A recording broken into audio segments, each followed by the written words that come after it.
I have zero way how to talk about this episode without like screaming at the top of my lungs. That's just how crazy this episode was. Jujutsu Kaisen Season 3's finale is not just one of the best episodes of Jujutsu Kaisen from an action standpoint, it's one of the best action episodes I've seen in my entire life, backed with some of the best talent of action animators and directors in the anime industry. And if the rumors are true, and this is actually the send-off for the series director Shota Gosso, my goodness, what a send-off this was. So let's get into the breakdown right away. If you don't know who I am Debunked by Aaron, this time in the flesh. I go to school for art and animation, storyboard, and talk about the behind the scenes, how it relates to the story, and a lot of the people who bring your favorite shows to life. If you're new to my channel and you enjoy this kind of content, please make sure to leave a like and subscribe and ring that notification bell so you can get caught up for the times I rarely post. We are so close to 4,000 subscribers. I never thought I'd be here, and I'd really appreciate the subs. And before we get into the actual episode, we have to talk about the staff just like we do in every single other video. And this time, it's really unique. We have the series director Shota Gosso doing the storyboards for this final episode, but he's accompanied with the man, the legend himself, Itsuki Tsuchigami, aka Miso. If you are not familiar with this name and why they are so impressive, maybe mentioning the works they have will definitely give a strong impression to you guys, as they are the person who directed the teleport fight in Mob Psycho Season 2 Episode 11, as well as the Sukuna and Jogo fight in Season 2 Episode 16 of JJK, and part of the Maharaga fight. Itsuki Tsuchigami has some of the most clever action boards I've ever seen in my life, and some of the best action animation and direction I've ever seen. He's one of my absolute favorites, and it's gonna be great to break down his really good quirks that he has. Now, it wouldn't be too insane to call this a Miso episode, as his storyboards start from the time Yuta first confronts Ryu and pretty much stretch over the rest of the episode, and you can definitely see his influence in pretty much all the action from that point. Other than that, Miso also serves as an assistant director for the episode with 7 other episode directors, one of which is kind of getting their little revenge on JJK. I will talk about that later. There's pretty much every main player serving as chief animation directors for this episode, from the character designers Yosuke Yajima and Hiromi Niwa to people like Sori Yamazaki and Mitsu Mori, etc. In addition to a long list of animation directors that I am definitely not mentioning, and second key animators as well. I think there's like 80. This is a messier staff list than expected, and if you don't understand why some of these are issues, it's due to the fact that when you have a really high priority episode, it also means that episode has time. And a lot of these roles, like the second key animation list, as well as the massive amount of animation directors and episode directors, usually indicates that these roles couldn't have been fulfilled by less people, so more people had to come in. Part of this is due to the sheer ambition of the episode. It is a non-stop action episode from start to finish, essentially, but it also is due to the fact that the schedule isn't perfect, and it kind of does show in certain aspects of the episode, but we're not going to harp on them for too long. A lot of this stuff is important when we're trying to understand the conditions behind the scenes, as it does indicate while the staff do have significantly better conditions, especially for an episode like this to exist 12 episodes in, it does also indicate that this show isn't perfect behind the scenes. A show like Mob Psycho Season 2 has an episode in similar ambition to this later in the season, but it's still perfectly polished and the episode credits are much cleaner, unlike this one. But still, Studio Mappa is in a much better state than they were when they produced Jujutsu Kaisen Season 2, as shown by everything. So let's get into the actual episode. When we're starting the episode, we're starting off with Gosso's storyboards, and just like always, he has these incredible spacious shots, and his action carry a lot of depth and foreshortening. The way Yuta charges at the camera with the immaculate 2D background, lots of parts in this one sequence where his head is really large on the camera as well as his hand, but the rest of his body is really small and back farther to give the illusion of that depth, as well as the fact that the 2D animation just makes this even more impressive for the background. Gosso loves playing with a lot of 3D backgrounds, as we've seen in other episodes of the season, and we even see in this episode, but the amount of times we see in this small little skirmish between him and Kurushi that the background is actually completely 2D animated with these depiction of depth just makes this even more impressive. Just like the part where he jumps off the bridge. That bridge is 2D animated, and that's also mixed with these really fast-paced cuts that lead from one shot to another that we've seen him do a lot in his recent storyboards. If you really want to know why some of this is impressive, just try to draw Yuta from one of these complex angles.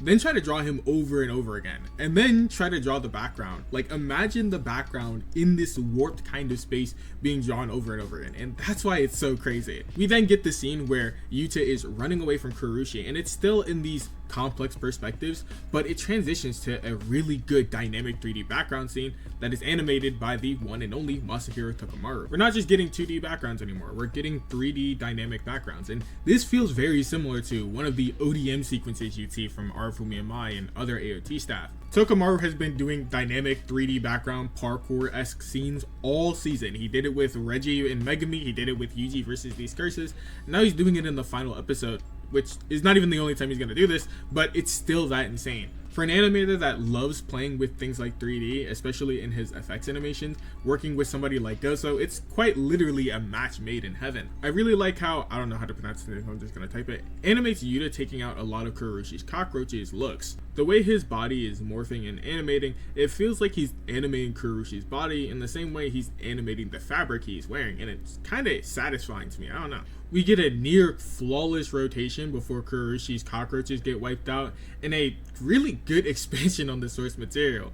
Yuta has a duel-like standoff with the cockroach curse spirit, dueling him but ultimately losing the clash due to the fact he got blinded by his cockroaches before and hit with the Fester life sword. Even a little flashback showcasing why he lost the duel, which again just doesn't happen in the manga. And after this little makeout sesh that he definitely put his tongue in there for, we get the Uro confrontation with Yuta. I really do like how her curse technique is depicted, especially under Gosso's board. Not only is there a lot of foreshortening with her due to the fact she's warping Yuta's arms, there's also this chromatic aberration in her because she's distorting light in the air itself. There's a lot of quirks that tell us that Gosso is handling the boards here as well. The sign that loops all the way around that shows how Uro's technique works before she even reveals it. The fisheye perspective that we get when both Yuta and Uro are walking around this building, and the portrait that Yuta stops at being one of his descendants is a little bit of a foreshadowing of why Uro is so angry, and she's obviously going to crash him into this portrait later. Anthony Wynn's animation is incredible. He is perfectly able to animate at these complex perspectives, and he is somebody who's worked under Vincent's storyboards before, so it's easy to imagine that he's capable of pulling something like this off. We get another parkour sequence on a 3D background from Tokumaru, but I don't really like this much as I prefer the other ones he's done, as well as the other moments of 2D 3D integration in JJK as a whole. I feel like the textures could have been done in a way to make it feel like a real environment these characters are running through, instead of making it feel like a really 3D environment, like a game kind of feel, as well as the fact I feel like the 3D effects that are also thrown in don't really mesh that well, especially with JJK. The aesthetic could also play a role into why this stands out so much. If the episode had a unique aesthetic that was crafted from the ground up like other highlight episodes would, I feel like it would be able to mask certain issues with the 3D background that I'm seeing here. But this ends Gosso's portion. I didn't expect this to be the best he's done, especially knowing that he wasn't going to cover that much of the episode. So his peak of storyboard action is going to be the Maki episode, but we do start Miso's portion, and my goodness. Like I said at the start, Miso covers from this part where Yuta first confronts Ryu to the rest of the episode. And to understand just why this man is so crazy, we're gonna have to switch the layout a bit and really dive into what makes Miso so insane. Alright, from the second we come back from the break, starts Miso's storyboards. And it definitely shows right away. They're just flashing from shot to shot. Not really choreography, it's more so a lot of stills. This is something similar to something we've seen Miso do already. Got Mob Psycho season 2 for this. We see something identical to this, like right here. If you were worried about the fact that there was not much choreography in the scene I just showed, no need to worry, as there's plenty in the scene right here. Now that we're on a choreography scene, it's gonna allow me to explain just why Miso's action is so satisfying, and allow me to explain why I was able to clock how he was on this episode when I watched the trailer. The way Miso's action feels is very similar to old Nakamura sequences. If we look at this sequence from Soul Eater, this is on a static background, right? But the way the action is followed is when she spins her scythe, look at how the cameraman pans upward at the action. It seems like it's following the action in that way. these kind of camera moments do really carry a lot of energy to them, right? The way the cameraman pans at the blood splatter, it really carries the energy from that sword swing to the next shot. When Yuta comes in, he doesn't just come into the building, right? He swings, and it forces the cameraman to have to catch up to Ryu and settle here, right? So he's carrying the energy from the last shot into this one right here to carry that energy. This just feels similar to his Maharaga sequence. He punches Yuta, Yuta goes flying, the camera has to follow him a bit, and yeah, look at that. Again, Ryu is not just going to punch Yuta into this building, right? He's going to punch and carry the energy from said punch downward through the building, right?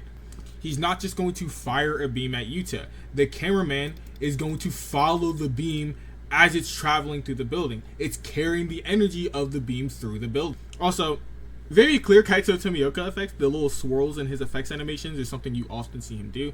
But I think you can understand from these cuts that it was very easy for me to clock that it was somebody like Miso. Compare this to his season 2 episode 16 sequence.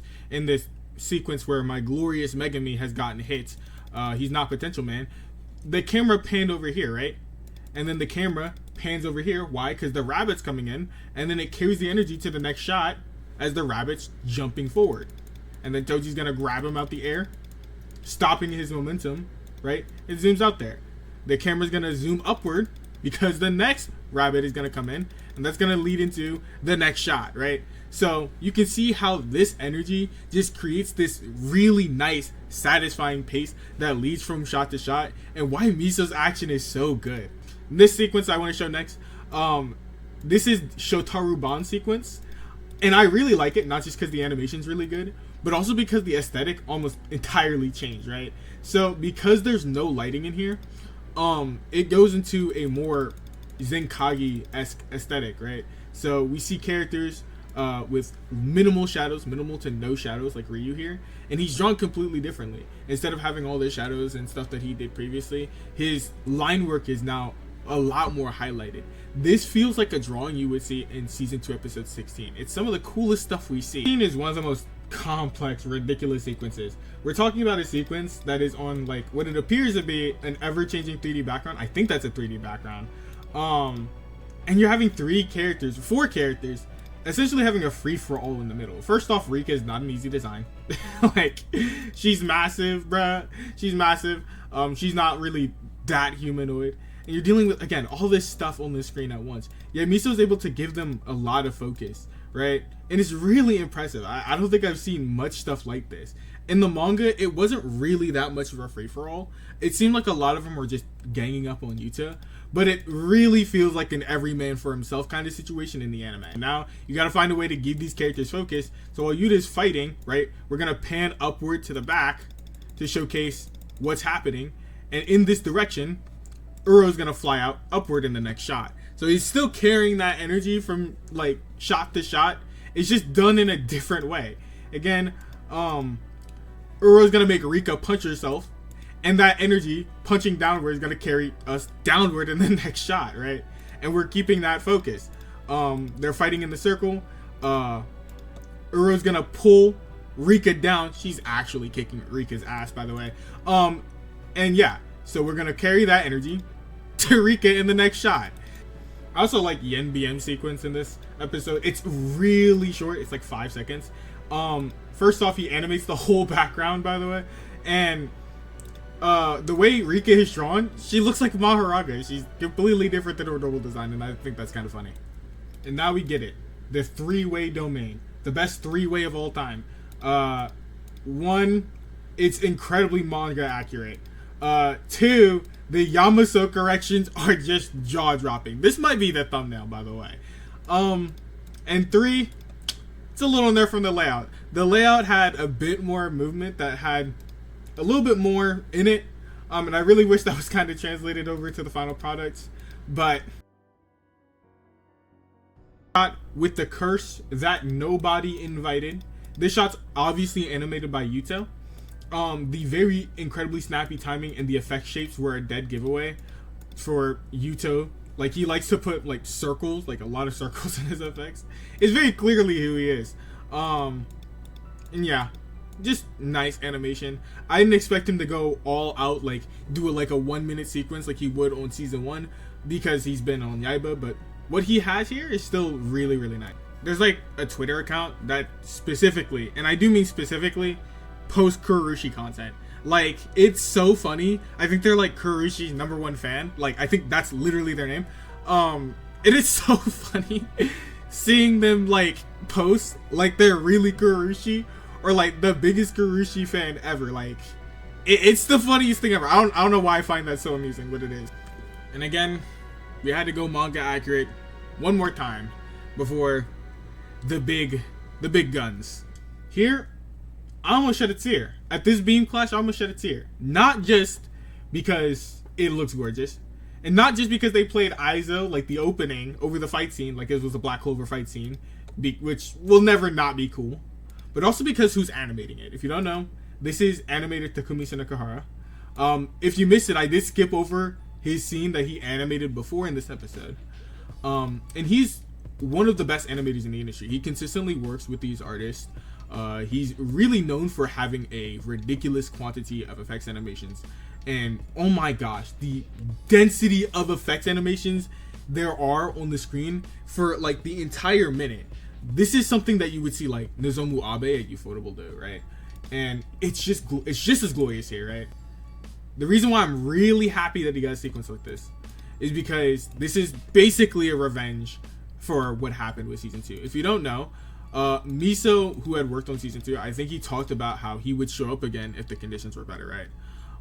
But he wasn't the only one of this general group of artists that got screwed over. Well, everybody got screwed over in season 2, but he wasn't the only director that got screwed over, which is the case season 2. One of them was Takumi Nakahara and Kazuto Arai. And these two directors were the people who directed Yuji vs. Choso. The episode was supposed to be on the same level as Sukuna vs. Jogo, but it just didn't have the time.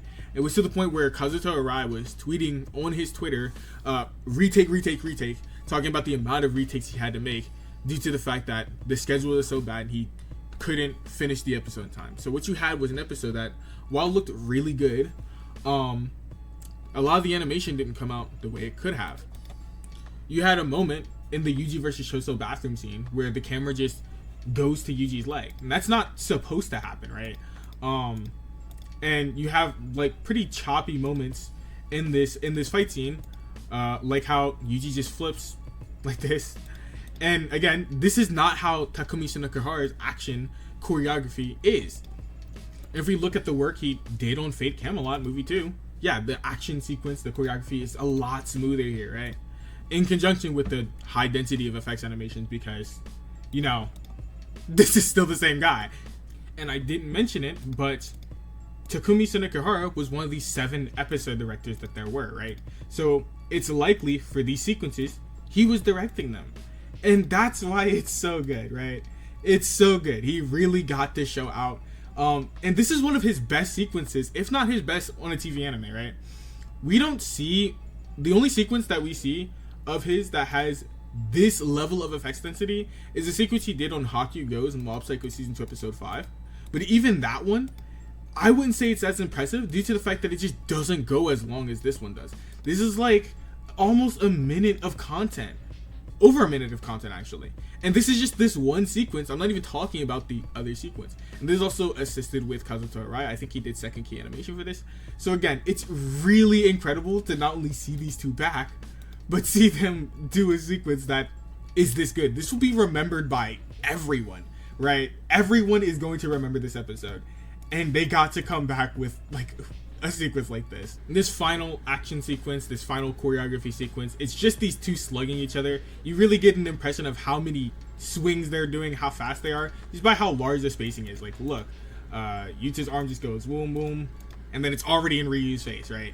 Very little drawings for every punch. It's really conveying how fast they are and just how heavy they are, right? The sound effects really help it too. It's just these two slugging each other, right?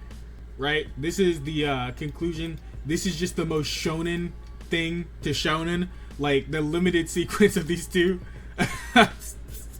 Just shoning it up. This is just JJK as a whole, right? No matter what, curse techniques, complex abilities, and all. It's not JJK if these two characters aren't slugging each other. Like, they're just, it's not JJK if they aren't just like beating the dog crap out of each other with their fists, right? Other than that, we get some cool bits of character acting and some really nice drawings. This sequence is done by Harumi Yamazaki. It's really, really nice send off for this episode. So we get a nice drawing here. Yeah, look at that. Pretty manga accurate again. And that is JJK season 2 episode 20. I think this might end up being my longest video and probably the most in-depth I've gone with something. I've never done this setup before, so if you guys like this kind of setup for me trying to do breakdowns or me talking about stuff, please let me know in the comments. Yeah, this was just that good of an episode though. I had to, and I just love Miso. He's one of my favorite action directors in the entire anime industry. So the moment I saw him on an episode, I had to pay my respects. So, but thank you so much if you stayed to the end. Please make sure to leave a like and subscribe, ring that notification bell. Tell me what your favorite part of the video was and all that other stuff. I'm Debunked. Have a fantastic day, everyone. Thank you so much.